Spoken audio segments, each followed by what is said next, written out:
Advocate Bhudev Mahanandia का अभिवादन स्वीकार कीजिए। साथियों, आप देख रहे हैं voice of people, voice of Bahujan. आज का इंपोर्टेंट खबर क्या है? बीजेपी का अंदर 2 कैबिनेट मिनिस्टर बगावत कर दिए हैं। और दूसरा खबर यह है, उत्तर प्रदेश में मेरठ में कावड़ पर जाने वाले लोगों का ऊपर फुल बारिश कर रहे हैं। क्या यह कानून इजाजत देता है? और तीसरा खबर यह है, CJI chief justice of India Bharat में चलने वाले गोदी मीडिया को यह बताते हैं कि गोदी मीडिया डेमोक्रेसी का माहौल को खराब कर रहे हैं और ये कंगारू कोर्ट चला रहे हैं। और सबसे बड़ा खबर है, मध्य प्रदेश में भोपाल में 500 करोड़ से खर्चा किया गया रोड इनागुरेट के कुछ समय के बाद, कुछ दिन के बाद बारिश में धंस जाता है। साथियों, ये कहा गया था और ये भी कहावत है, राजनीति कब कहां करवट बदलता है किसी को पता नहीं चलता।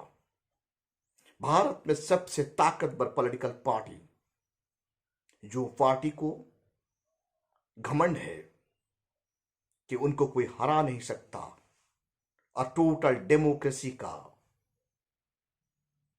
पीलर यानी एग्जीक्यूटिव, लेजिस्लेचर, जुडिशियरी और प्रेस मीडिया उनका कब्जा में है। और हर वक्त हर मोड में, इलेक्शन मोड में ही यह पार्टी रहता है, जिसको हम लोग बीजेपी कहते हैं। बीजेपी का अंदर 2 कद्दावर नेता, राजनाथ सिंह जी और नीतीश गडकरी जी, ये दोनों कैबिनेट मिनिस्टर है। ये दोनों ने बगावत कर दिए हैं। ऐसे पता चलता है, राजनाथ सिंह जी उनका स्टेटमेंट में ये बताते हैं कि वो भारत का first prime minister Pandit Jawaharlal Nehru ji को कभी भी क्रिटिसाइज नहीं करेंगे। उसके साथ नीतीश गडकरी जी ये कहते हैं, मैं ये सरकार का साथ नहीं रहूंगा और राजनीति से विदाई ले जाऊंगा। क्यों ये बात कहते हैं? वो कहते हैं कि भारत में चलने वाला सरकार सिर्फ पावर के लिए है। ये पावर के लिए छटपटाता है, देश के लिए नहीं। यानी नीतीश गडकरी जी का ये लैंग्वेज है, जो पार्टी देश के लिए नहीं सोचता, जो सरकार देश के लिए नहीं सोचता, वो सरकार नहीं होता है। जो सरकार सिर्फ पार्टी के लिए सोचता है, यह डेमोक्रेसी के लिए खतरा है। आज संसद में 4 सदस्यों को निलंबित कर दिया गया। क्यों? क्योंकि ये 4 सदस्य देश में जनगणना, जाति जनगणना का मांग कर रहे थे, इसलिए इनको निलंबित कर दिया गया है। ये खबर कोई भी गोदी मीडिया में नहीं दिखाया जाएगा और कोई भी गोदी मीडिया या प्रेस मीडिया में छपा नहीं जाएगा। और भारत का सीजेआई यानी chief justice of India NV. Raman ji ये कहते हैं उनका स्टेटमेंट में, भारत में जो मीडिया चल रहा है, जो गोदी मीडिया चल रहा है, ये देश का डेमोक्रेसी का एनवायरमेंट को खराब कर रहे हैं और कंगारू कोर्ट चला रहे हैं, जो देश का न्याय प्रक्रिया के लिए खतरा बन रहा है और डेमोक्रेसी के लिए भी खतरा बन रहा है। हम मानते हैं आर्टिकल 19 के तहत बोलने की आजादी मिलता है, लेकिन ये आजादी लिमिटेशन है। कोई भी सिटीजन को आर्टिकल 19 के तहत बोलने की अधिकार है, लिखने की अधिकार है, प्रेस मीडिया चलाने की अधिकार है, यूट्यूब चलाने के लिए अधिकार है, सोशल मीडिया चलाने के लिए अधिकार है, लेकिन ये अधिकार लिमिटेड है। जो बात आर्टिकल 19 को जो मिस यूटिलाइज करता है, ये कानून के खिलाफ है, ये डेमोक्रेसी के खिलाफ है। जो भी प्रेस मीडिया या इलेक्ट्रॉनिक मीडिया कंगारू कोर्ट चलाते हैं, सीजेआई इनको जानता है, तो उनका खिलाफ एक्शन होना चाहिए, बोलना नहीं चाहिए। हम ये सोचते हैं भारत का कानून सीजेआई को यह अधिकार देता है, जो भी डेमोक्रेसी के लिए खतरा है उनका खिलाफ एक्शन करने के लिए आदेश देने की ताकत है, स्टेटमेंट देने के लिए नहीं। क्योंकि जब हम स्टेटमेंट देते रहेंगे तो ये मनुवादी ताकत भारतवर्ष में बढ़ता जाएगा और डेमोक्रेसी खत्म होते रहेगा। और एक बात आज का तारीख में इंपॉर्टेंट बनता है, देश में भोपाल में मध्य प्रदेश में इतना करप्शन हो गया है, 500 करोड़ से बना हुआ रोड बारिश में धंस गया है, यानी इनागुरेट करके कुछ दिन के बाद फिनिश हो जाता है। ये कितना करप्शन है, टिक नहीं पाता 1-2 महीना भी एक नेशनल हाईवे। तो इनसे पता चलता है देश में परिस्थिति क्या है। आजकल श्रावण का महीना है, कावड़ पर फूल बरसा रहे हैं भारत का सरकार या उत्तर प्रदेश का सरकार। ये देखने के लिए मिलता है मेरठ का एसएसपी और डीएम कावड़ियों पर फूल बरसा रहे हैं। ये फूल बरसा करने के लिए पैसा कहां से आता है? जब देश में कोरोना महामारी हुआ था, लोगों का हित के लिए हवाई जहाज या एरोप्लेन यूज नहीं किया गया था, और पैसा का अभाव के कारण बहुत सारे लोग मर गए, ऑक्सीजन का अभाव के कारण बहुत सारे लोग दम तोड़े। लेकिन आज का तारीख में मेरठ में एसएसपी को और डीएम साहब को कहां से पैसा आ रहा है? हवाई जहाज पर बैठकर, हेलीकॉप्टर पर बैठकर कावड़ियों का ऊपर फुल बारिश किया जा रहा है। ये पैसा क्या एसएसपी का है? ये पैसा क्या डीएम साहब का है? पर्सनल मनी है? पर्सनल मनी है तो हमारा कोई कहना नहीं है।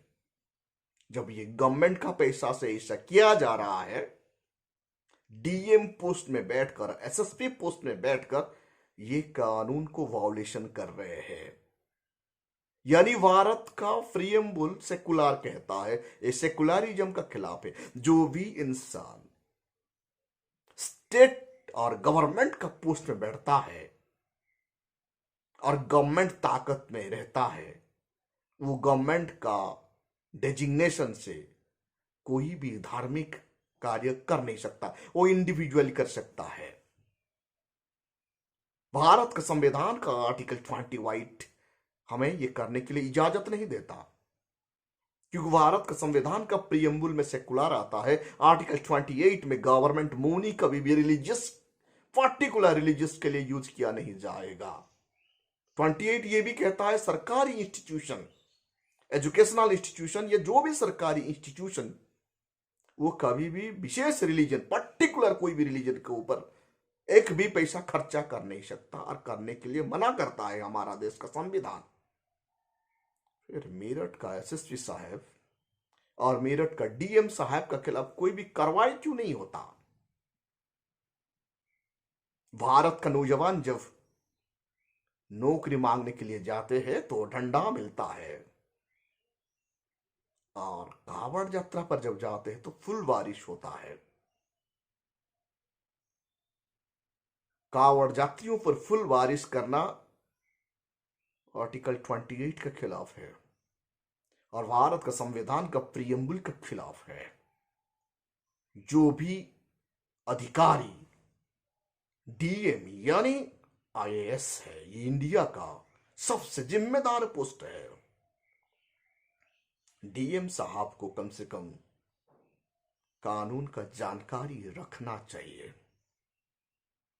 जब टीएन सेशन भारत का चीफ इलेक्शन कमीशन बनते हैं, उनका ऑफिस में पहला कदम ये करते हैं, ज्वाइन होते ही जो भी गॉड एंड गॉडेसेस का फोटो लगा हुआ था उनको हटवा देते हैं, क्योंकि उन्हें पता था आर्टिकल 28 और प्रीएम्बल में लिखा गया शब्द को एक आईएएस ऑफिसर, वो एग्जीक्यूटिव है, डीएम डिस्ट्रिक्ट का एग्जीक्यूटिव हेड है, उनका ड्यूटी है लॉ को सही से एग्जीक्यूट करवाना, कानून को सही से पालन करवाना। और खुद जब एसएसपी और डीएम साहब कानून को पालन नहीं करेंगे, ये डेमोक्रेसी के लिए खतरा है।